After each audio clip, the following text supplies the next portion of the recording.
За Арангаа аймгийн Цэцэрлэг сумын хос модны аршаан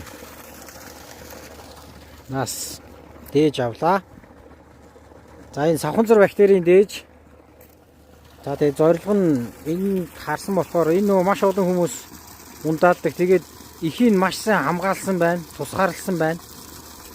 Тэгээд яг ингээд сайн тусгаарлсан одоо булаг аршааны тэ ус ямар хөө байгаа бол гэж нэг тестэлж үзэх гээд. Яагаад гэвэл Улаанбаатарт яг бас энэ төстэй бас цуслан муслангаар бас ийм аршаанууд их байд юм байна л та. Тэгээд хүмүүс бол намайг нөгөө савханзар бактерийн тест усан дээр хийгээд байгаа болохоор манай энэ хэд газрыг хараад өгөөч, энэ аршааныг, энэ булгийг хараад өгөөч гэсэн хүсэлтүүд нэгдээ хэрээд байгаа.